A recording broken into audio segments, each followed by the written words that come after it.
चुनावी दंगल का मैदान तैयार है। पहलवानी के हुनर तराशे जा रहे हैं। खोज खोज कर पहलवान निकाले जा रहे हैं। जो पहलवानी के दांव पेच नहीं जानते उन्हें सिखाए जा रहे हैं। जुबान सांप्रदायिक हो रही है, बयान समाजवादी हो रहे हैं। मंचों पर बहुजन हित मचल रहा है। मुट्ठियां तन रही हैं, भौवें तरेरी जा रही हैं, एक दूसरे पर उंगलियां भी उठाई जा रही हैं। राज्यों में चुनाव है और बागों में बहार भी है। सब कुछ तैयार है। ये ठेठ सियासी नजारा है, ये चुनावी अखाड़ा है। नमस्कार दोस्तों, के न्यूज की खास पेशकश चुनावी अखाड़ा में आपका स्वागत है। मैं हूं शैलेंद्र चौहान। देखिए चुनावी अखाड़ा, और हां, बहुत जरूरी है आपके लिए, आप सीखिए ये सियासी पहाड़ा।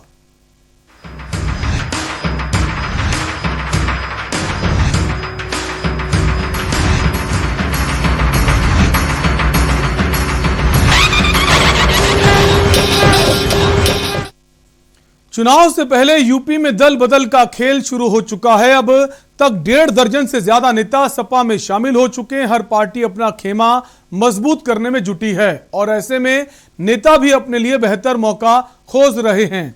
उत्तर प्रदेश विधानसभा चुनाव से पहले सत्ताधारी दल बीजेपी को बड़ा झटका लगा है। कैबिनेट मंत्री स्वामी प्रसाद मौर्य के साथ ही कई नेताओं ने इस्तीफा देकर समाजवादी पार्टी ज्वाइन कर ली। क्या होगी 22 की तस्वीर, बताएंगे इलेक्शन रूम से हमारी सहयोगी। नमस्कार, इलेक्शन रूम में आपका स्वागत है। मैं हूं प्रियंका। बीजेपी छोड़कर गए नेताओं को मनाने के लिए बीजेपी की ओर से कोशिश जारी है और इस काम का जिम्मा प्रदेश अध्यक्ष स्वतंत्र देव सिंह को सौंपा गया है। पिछले दिनों 20 ऐसे नेता हैं जो बीजेपी का साथ छोड़ चुके हैं और सपा में जा चुके हैं। इनमें से सबसे बड़ा नाम स्वामी प्रसाद मौर्य का है। दल बदल का खेल, सपा में आस्था। स्वामी प्रसाद मौर्य कैबिनेट मंत्री व बीजेपी विधायक। राकेश राठौर बीजेपी विधायक सीतापुर। जय चौबे विधायक बीजेपी संत कबीर नगर। माधुरी वर्मा विधायक बीजेपी नानपारा बहराइच। आर के शर्मा विधायक बीजेपी बिलसी बदायूं। रमाकांत यादव पूर्व सांसद बीजेपी आजमगढ़। शिवशंकर सिंह पटेल बुंदेलखंड। राकेश त्यागी पूर्व मंत्री बुलंदशहर। उत्तम चंद्र राकेश यूपी अध्यक्ष अखिल भारतीय लोधी महासभा। श्रीराम भारती पूर्व विधायक मिर्जापुर। हेमंत निषाद आगरा। ब्रिजेश गौतम अलीगढ़। दीपक विग नोएडा। इंद्रपाल पूर्व विधायक औरैया। अरविंद गुप्ता फर्रुखाबाद। कृपाशंकर पटेल भगवंत नगर उन्नाव।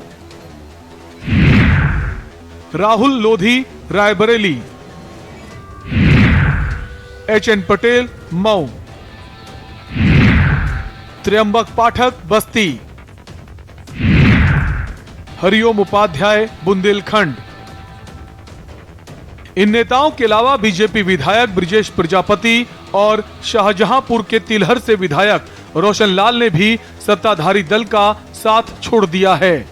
बीजेपी में विधानसभा चुनाव को लेकर टिकट बंटवारे पर मंथन चल रहा है, लेकिन इस बीच पार्टी के नेताओं का एक के बाद एक जाना चिंता का विषय बन गया है। हालांकि ऐसा नहीं है कि सिर्फ बीजेपी छोड़ने वाले नेताओं की लिस्ट लंबी है। पिछले दिनों कई बड़े नेताओं ने अन्य दलों का साथ छोड़ बीजेपी ज्वाइन की। इनमें सबसे बड़ा नाम पूर्व केंद्रीय मंत्री जितिन प्रसाद का है। बीजेपी ने भी की सेंधमारी। जितिन प्रसाद कांग्रेस शाहजहांपुर। अदिति सिंह विधायक Congress Raebareli.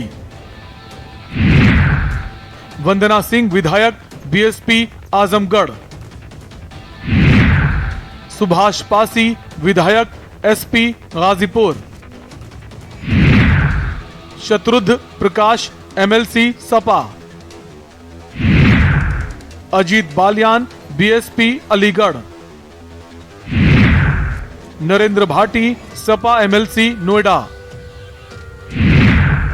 Pappu Singh Sapa MLC Ballia, CP Chand Sapa MLC Gorakhpur, Rama Niranjan Sapa MLC Lalitpur, Aparna Yadav पूर्व प्रत्याशी सपा लखनऊ कैंट। कुल मिलाकर मामला साफ है कि विधानसभा चुनाव से पहले हर पार्टी अपना खेमा मजबूत करने में जुटी है। ऐसे में नेता भी अपने लिए उचित स्थान और मौके की तलाश में दल बदली करने में लगे हुए हैं, लेकिन आखिर में कौन सा खेमा बाजी मारेगा, इसका पता तो 10 मार्च को आने वाले विधानसभा चुनाव के नतीजों से चलेगा। इलेक्शन डेस्क के न्यूज इंडिया।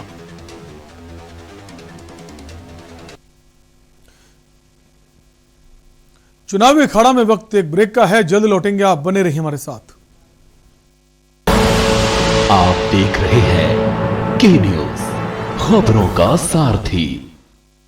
किसका वोकल टाइड है और किसको 2022 को ताज मिलेगा यूपी का? हम तो अगले से लोगों को बनाएंगे। जो चुनाव जब आ जाता है तो सारी सरकार फ्री गल्ला बांटती है। इस समय समाजवादी पार्टी का नाम चल रहा है। क्या चाहते हैं, किसकी सरकार हो? योगी जी 4.5 साल बीत चुके हैं, कैसी गवर्नमेंट होना चाहिए? अभी बदलाव होना चाहिए। अच्छा, हम तो योगी जी को वोट करना चाहते हैं, बीजेपी की, इसलिए कि कार्य अच्छे हो, रोजगारों को रोजगार मिले, कार्य मिले, वर्क मिले। ऐसी आएगी जो एजुकेशन पे काम करे। राय जी का वोकल टाइट नहीं है। नहीं टाइट हुआ यार। कैसा विकास हो? सरकार बदलेगी तो कौन सी काम कर रहा है मोदी जी की सरकार में? हमारा कहना ये है, बस सरकार आना चाहिए, अग्रेसी आना चाहिए। सुखना नंदी 4.5 साल बीत चुके हैं, क्या लगता है आपको कि विकास हुआ कि नहीं हुआ आपके क्षेत्र में? विकास बहुत हुआ।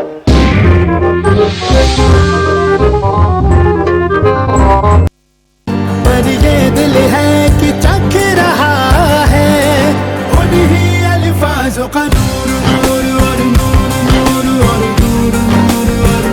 दूर कितना भी जाओ, इस जुबान से दूर ना जा पाओगे। विमल, बोलो जुबान केसरी। आप देख रहे हैं के न्यूज, खबरों का सारथी।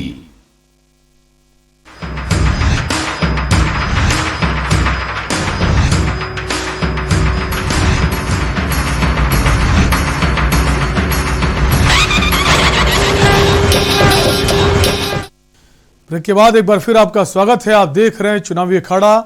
उत्तराखंड में दल बदल की राजनीति में एक नया रूप ले लिया है। बीजेपी द्वारा हरक सिंह रावत को पार्टी से निष्कासित करने के बाद उत्तराखंड की राजनीति में एक नया उबाल देखने को मिल रहा है। क्या है पूरा मामला, बताएंगे इलेक्शन रूम से हमारी सहयोगी। नमस्कार, इलेक्शन रूम में आपका स्वागत है। मैं हूं प्रियंका। बीजेपी छोड़कर गए नेताओं को मनाने के लिए बीजेपी की ओर से कोशिश जारी है और इस काम का जिम्मा प्रदेश अध्यक्ष स्वतंत्र देव सिंह को सौंपा गया है। पिछले दिनों 20 ऐसे नेता हैं जो बीजेपी का साथ छोड़ चुके हैं और सपा में जा चुके हैं। इनमें से सबसे बड़ा नाम स्वामी प्रसाद मौर्य का है। दल बदल का खेल, सपा में आस्था। स्वामी प्रसाद मौर्य। हरक सिंह रावत के निष्कासन के बाद काफी बदलाव हो सकते हैं, फिर चाहे वो लैंसडाउन विधानसभा हो या केदारनाथ विधानसभा या फिर देहरादून की डोईवाला रायपुर विधानसभा। हरक सिंह ने कई जगह अपने पांव पसारने की बात कही है, जिस कारण से अब कई विधानसभाओं के समीकरण बदलने लगे हैं। क्या हो रही है पहाड़ में सियासत, देखिए खास रिपोर्ट में।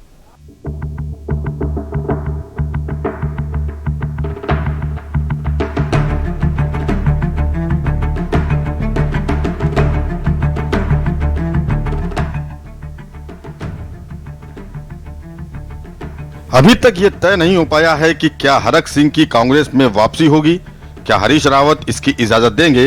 इस पर अभी कहीं न कहीं असमंजस की स्थिति बरकरार है। हरक सिंह के कांग्रेस ज्वाइन करने पर कांग्रेसी नहीं बीजेपी के भी कई सीटों के समीकरण बदल सकते हैं। जहां एक ओर मुख्यमंत्री पुष्कर सिंह धामी और भाजपा के प्रदेश अध्यक्ष मदन कौशिक इस प्रकरण पर कुछ बोलने पर नानुकुर कर रहे हैं और केवल ये कहकर अपना पल्ला झाड़ रहे हैं कि हमने जो निर्णय लेना था वो ले लिया है, आगे हरक सिंह को जो करना है वह करें, हमें इससे कोई फर्क नहीं पड़ता। हमारी पार्टी में वो आए और हमने उनको बहुत सहज से और कई बार जो विकास के मामले में उन्होंने जितनी बातें भी जो भी करी हम लोगों ने हमेशा किया, लेकिन हमारी पार्टी हमेशा विकासवाद पर चलने वाली पार्टी है, राष्ट्रवाद पर चलने वाली पार्टी है, वंशवाद से दूर चलने वाली पार्टी है और सबका साथ, सबका विकास, सबका विश्वास और सबका प्रयास जो एक मंत्र है, उस मंत्र को लेकर हम आगे बढ़ रहे थे। उसमें कई बार जब वो बातें करते थे तो हम लोग असहज भी होते थे, लेकिन फिर भी चूंकि हमारी पार्टी, हमारा परिवार बड़ा परिवार है, हमने कोशिश करी हमेशा उनको लेकर चलें। लेकिन यहाँ पर चूंकि स्थितियाँ ऐसी हो गई कि वो अपने समेत अपने परिवार के लिए और अन्य लोगों के लिए पार्टी पर दबाव कर रहे थे, तो इसलिए पार्टी ने निर्णय डॉक्टर हरक सिंह रावत जी को मंत्रिमंडल से हटाने का निर्णय लिया। राष्ट्रीय अध्यक्ष जी के निर्देश पर पार्टी के प्राथमिक सदस्य थे डॉक्टर हरक सिंह जी को भी निलंबित करने का, निष्कासित करने का निर्णय हुआ। पिछले दिनों से लगातार इस प्रकार की गतिविधियां, इस प्रकार की शिकायतें, इस प्रकार की सारी बातचीत सामने आ रही थी और कल पार्टी ने अनुशासन की उस सीमा में बाहर करने के रूप में हरक सिंह रावत जी को पार्टी से अलग किया है। हरक सिंह की वापसी को लेकर कांग्रेस में भी खलबली बरकरार है, क्योंकि जिन शर्तों पर हरक सिंह कांग्रेस ज्वाइन कर सकते हैं उससे कई विधानसभाओं के समीकरण बदल रहे हैं, जिससे कि कांग्रेस में अब गृह युद्ध छेड़ने जैसी स्थिति बन सकती है। हरक के कांग्रेस ज्वाइनिंग को लेकर केदारनाथ से कांग्रेसी विधायक मनोज रावत ने तो पहले ही मोर्चा खोल दिया है और साफ तौर पर यह बात कही है कि हरक सिंह रावत कांग्रेसी विचारधारा के व्यक्ति नहीं है, उनकी अपनी विचारधारा है, वो केवल अपने परिवार के लिए कार्य करते हैं। केदारनाथ उनकी जागीर नहीं है, वो महाराजा केदारनाथ नहीं है, ये उत्तराखंड के महाराजा नहीं है कि वो जिस सीट पर चाहे वो हाथ रखें और चले जाएं। वो पहले कांग्रेस में घुस तो पाएं, पहले वो विचारधारा की बात करें कि उनका विचार किस विचारधारा के साथ उनकी संबद्धता है।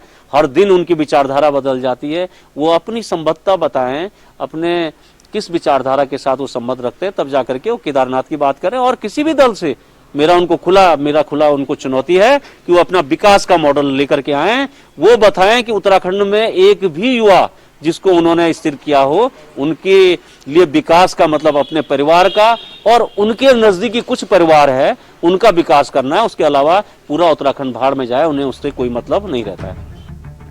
खुद कांग्रेस नेताओं का मानना है कि हरक सिंह घड़ियाली आंसू बहाकर कहीं भी किसी भी दिन चले जाते हैं, लेकिन अब कांग्रेस में आना उनके लिए इतना आसान नहीं है, क्योंकि कांग्रेस के सभी शीर्ष नेतृत्व को उन्होंने कोसा है और कांग्रेस को तोड़ने का कार्य हरक सिंह ने किया है और हमेशा अपने हित के लिए राजनीति की है। अब देखना यह है कि हरक सिंह रावत को लेकर चल रही उथल पुथल कहां जाकर थमती है, क्योंकि हरक सिंह रावत कांग्रेस में वापसी चाह रहे हैं तो वहीं पार्टी में उनका विरोध चरम पर है। ऐसे में कांग्रेस हरक सिंह को पार्टी में लेकर अंदरूनी कलह को बढ़ाना नहीं चाहेगी, जिससे कि विधानसभा चुनाव में इसका असर पड़े। देहरादून से इलेक्शन डेस्क के लिए दानिश अली की रिपोर्ट।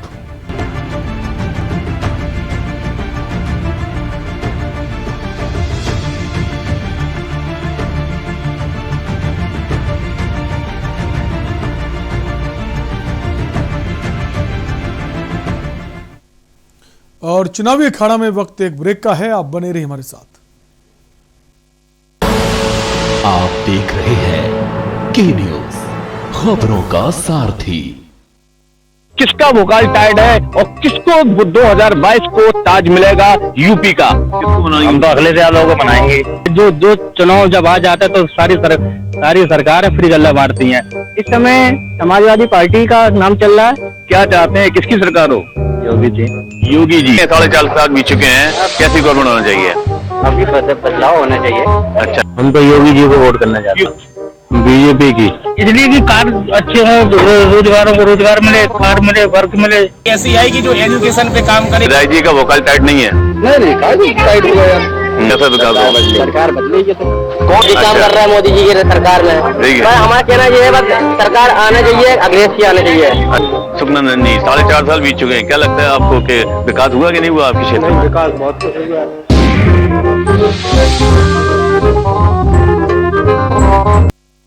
पर ये दिल है कि चख रहा है उन्हीं अल्फाजों का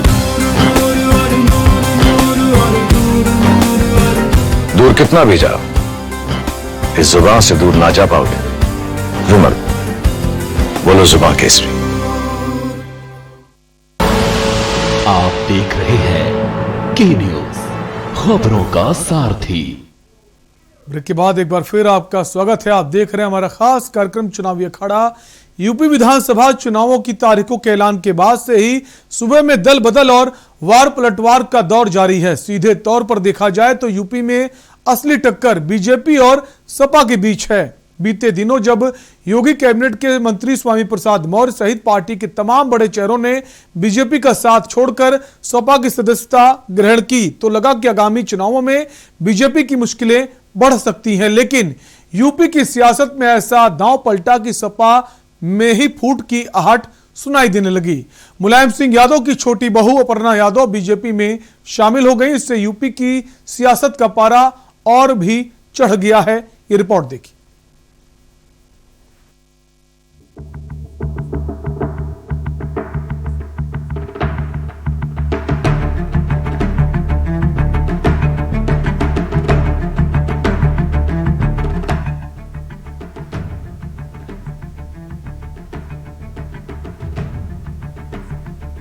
बीते कई दिनों से अपर्णा के बीजेपी में शामिल होने के कयास लगाए जा रहे थे। उन्हें पीएम नरेंद्र मोदी और योगी आदित्यनाथ की तारीफ करते भी देखा जाता रहा है। अब सपा को झटका देते हुए मुलायम सिंह यादव की छोटी बहू अपर्णा यादव बीजेपी में शामिल हो गई। यूपी के डिप्टी सीएम केशव प्रसाद मौर्य और स्वतंत्र देव सिंह ने उन्हें पार्टी की सदस्यता दिलाई। बीजेपी की सदस्यता ग्रहण करते समय अपर्णा यादव ने कहा कि मैं हमेशा से पीएम मोदी से प्रभावित रही हूं। श्रीमती अपर्णा यादव जी भारतीय जनता पार्टी परिवार का हिस्सा बनी हैं। मैं सबसे पहले भारतीय जनता पार्टी परिवार में आपका स्वागत करता हूं। निश्चित तौर से श्री मुलायम सिंह यादव जी की पुत्रवधू होने के बाद भी आज उन्होंने यह फैसला लिया कि हम भारतीय जनता पार्टी परिवार का हिस्सा बनेंगे।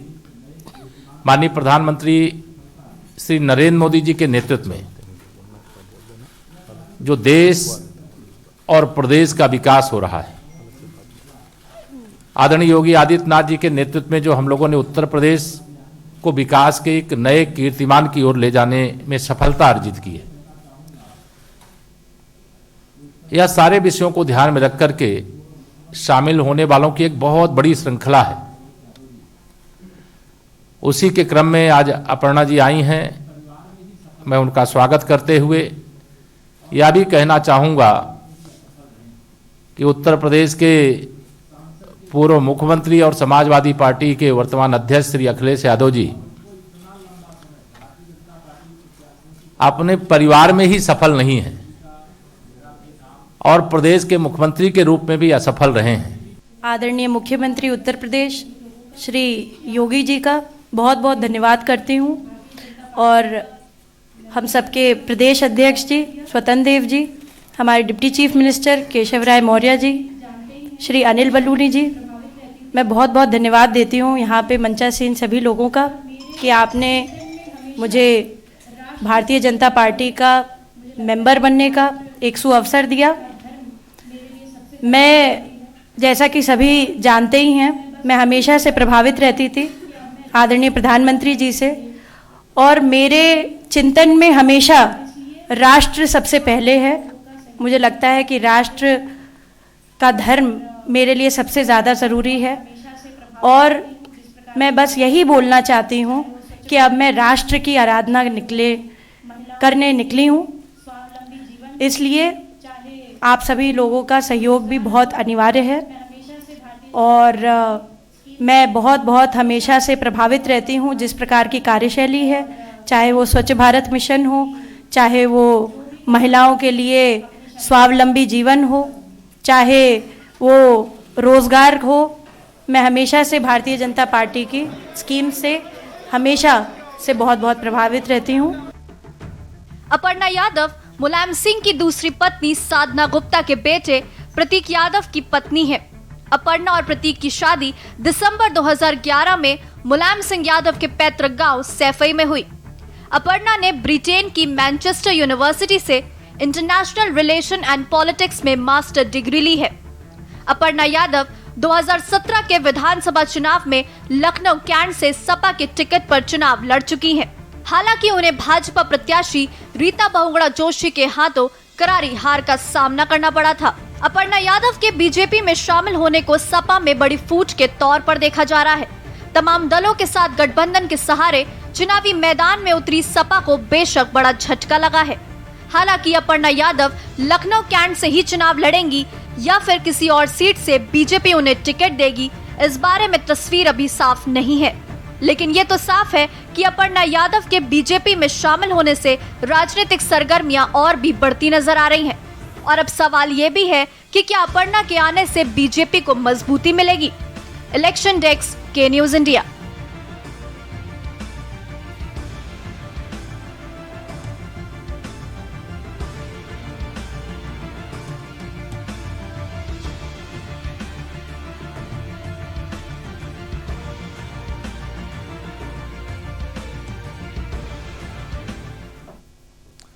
और अब चुनावी अखाड़ा में आपको छोड़ जाते हैं। आज दिन भर अलग अलग राजनीतिक पार्टियों के उन बड़े बड़े नेताओं ने वो कौन से बयान दिए जो सुर्खियां बन गए, तो सुनिए आज के बयान बहादुरों को।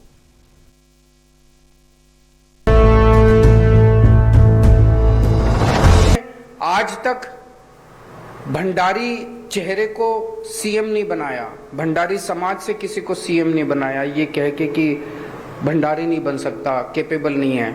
भंडारी समाज के लोगों ने गोवा के विकास में, तरक्की में खून पसीने का योगदान दिया है।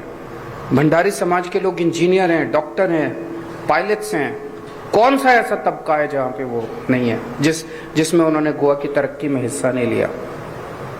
फिर उनको क्यों वंचित रखा गया, उनको क्यों अलग रखा गया? इसको भी आज हम इस अनाउंसमेंट से इस अन्याय को भी दूर करने जा रहे हैं। तो मुझे आज आम आदमी पार्टी की तरफ से अमित पालेकर जी को आम आदमी पार्टी का सीएम चेहरा ऐलान करते हुए बेहद खुश। आज उत्तर प्रदेश समेत बहुत सारे राज्य हैं जहां छुट्टे जानवरों से परेशानी हो रही है। उत्तर प्रदेश में गाय के नाम से खूब राजनीति हुई, बहुत सारे प्रदेशों में गाय के नाम से राजनीति हुई। लोग मवेशी रखना बंद कर दिए, मवेशियों के क्रय विक्रय में भी अब लोग मवेशी बाजार में जाना बंद कर दिए, मवेशी बाजार लगना बंद हो गया। और ऐसी स्थिति में जानवर खुले में घूम रहे हैं और जिसका खामियाजा किसानों को उठाना पड़ रहा है। उत्तर प्रदेश के किसान या तो फेंसिंग कर रहे हैं या रत जगह करके अपने। इसी तरह बनारस में मुझे याद है मुसहर बिरादरी के लोगों की खबर मैंने टीवी पर सुनी थी, और उसको जब मैंने देखा तो जिस जर्नलिस्ट ने वो खबर बनाई थी उस जर्नलिस्ट से मैंने बात की। उसने कहा कि मैंने तो कम दिखाया है, लेकिन इससे ज्यादा हालत खराब है मुसहर बिरादरी के लोगों की। उसी समय वहां के जिलाधिकारी जो मौजूद थे बनारस के, मैंने उन्हें फोन किया और मैंने कहा कि इन परिवारों को समाजवादी लोहिया आवाज से जोड़ करके और सभी परिवारों को जो महिलाएं गरीब हैं इनको समाजवादी पेंशन देने का काम हो। लड़ूंगा अगर चुनाव लड़ता हूं तो। नहीं, आजमगढ़ की जनता से अनुमति इसलिए लेनी पड़ेगी, वहां के लोगों ने मुझे जिताया है। ये देखिए, मैंने अगर रोका ना होता, अभी परसों ही मैंने रोका, क्योंकि हम देखिए एक बात तो साफ है, एक बात तो साफ है कि समाजवादी पार्टी ने जिनको लिया है और जिनको साथ लेकर के आए हैं उनका जनाधार है और व्यापक जनाधार है, जिन लोगों को समाजवादी पार्टी में जोड़ा है। और आज जरूरत के हिसाब से और जिन राजनीतिक परिस्थितियों में आज चुनाव आगे बढ़ रहा है उसमें समाजवादी पार्टी का कोई उनका एक प्रिय काम था जानवर की स्वस्थ रखना। एक जमाने में उनका बहुत प्रिय काम था ये। पूरे उत्तर प्रदेश के जानवर आज भूखे हैं, खासकर गाय मां। आप में से पत्रकार साथी किसी गांव चले जाइए, आप गाय मां भूखी हैं। और जो गाय मां को भूखा रखता है उससे पाप पड़ेगा। इस बार भारतीय जनता पार्टी पे गाय मां का पाप पड़। मैं बधाई देता हूं भारतीय जनता पार्टी को कि कम से कम हमारी समाजवादी विचारधारा का विस्तार हो रहा है। जिन्हें टिकट हम नहीं दे पा रहे हैं उन्हें टिकट वो दे रहे हैं। वो बात समझ लीजिए ना, उत्तर प्रदेश में समझ लीजिए, उत्तर प्रदेश में बीजेपी के योगी जी के हारने से भी किसी को तकलीफ होगी, जीतने से भी तकलीफ होगी वजह से। और हमने कांग्रेस को भी बहुत करीब से देखा। 2009 में जब मैं कांग्रेस के साथ खड़ा था और 2009 में जब मैंने कांग्रेस को जिताया था, उस वक्त मैंने मंच से ये बात कही थी कि कांग्रेस ये ना समझे कि उनको माफ कर दिया है, अभी मुसलमानों ने आपको पैरोल पे छोड़ा है, अगर आपका काम आगे ठीक रहेगा तो फिर आपके बारे में आगे सोचा जाएगा। लेकिन उन्होंने समझा। अब हमारी सरकार गांधी से मिला, मैंने करीब से उनको समझने की कोशिश की, बातचीत की, तो मैंने महसूस किया कि इस वक्त उत्तर प्रदेश में नहीं बल्कि पूरे देश में सिर्फ ये दो भाई बहन हैं जो सच्चे सेकुलरिस्ट हैं, जो लोकतंत्र में यकीन रखते हैं। बाकी तमाम के तमाम लोकतंत्र की और सेकुलर हमेशा से देखिए राष्ट्रवादिता से हमेशा से प्रभावित रही हूँ मैं, आदरणीय प्रधानमंत्री जी की नीतियों से, और हमेशा जो योगी जी ने कहा है उत्तर प्रदेश में, मैं बहुत प्रभावित रही हूँ। और मैं इसी सोच के साथ इस पार्टी से जुड़ी हूँ कि मुझे राष्ट्र की सेवा, राष्ट्र की आराधना का सुअवसर मिल सके। मैम एक और चीज़ है कि जिस तरह से आपका काम रहा है, आप एकदम मुखर होकर बोलती हैं, कहीं कोई दबाव नहीं है, तो क्या आप स्टार प्रचारक की भूमिका पार्टी में निभाएंगी? चुनाव अगर पार्टी टिकट देती तो कहाँ से लड़ेंगी? पार्टी का शीर्ष नेतृत्व का पूर्ण आशीर्वाद है मेरे पास। मैं समझती हूँ कि पार्टी शीर्ष नेतृत्व जो भी फैसला निर्णय लेगी वो मेरे पक्ष में होगा और वो मुझे शिरोधार्य बिल्कुल। अच्छा और सुखद समाचार है, बहुप्रतीक्षित ज्वाइनिंग आज माननीय प्रदेश अध्यक्ष जी और माननीय उप मुख्यमंत्री श्री केशव प्रसाद मौर्य जी के समक्ष दिल्ली कार्यालय पर हुई है। हम इस ज्वाइनिंग का स्वागत करते हैं। चुनाव में इसका कितना असर होगा अपर्णा यादव जब भारतीय जनता पार्टी की सदस्य हो गई है? तो निश्चित तौर पर इसका प्रभाव पड़ेगा। अगर कुनबा बढ़ता है तो ये सोच के ही बढ़ाया जाता है कि इस कुनबे के बढ़ने से हमारा लाभ होगा, हमारा भी लाभ होगा और उनके राजनीतिक कैरियर का भी लाभ होगा। कुनबा तो समाजवादी पार्टी का भी बड़ा है, करीब 3 कैबिनेट मंत्री और 1 दर्जन भर विधायक भारतीय जनता पार्टी छोड़कर सपा ज्वाइन किए हैं। वो कुनबा नहीं बढ़ा है, वो स्वार्थी लोगों का जमघट जुड़ा है जाकर वहां पर। 4 साल 11 महीने तक जिन्होंने भारतीय जनता पार्टी की सरकार में रहकर मलाई चाटी, 12वें महीने में अपने बेटे को परिवार के किसी अन्य व्यक्ति को टिकट दिलाना चाहते थे, वो टिकट की संभावना नहीं बनी, तो उन्हें दलित और पिछड़ों पर भारतीय जनता पार्टी की सरकार का काम अच्छा नहीं लगा। अच्छा होता वो किसी दलित और पिछड़े के टिकट के लिए आग्रह करते बजाय अपने किसी रक्त संबंधी के लिए।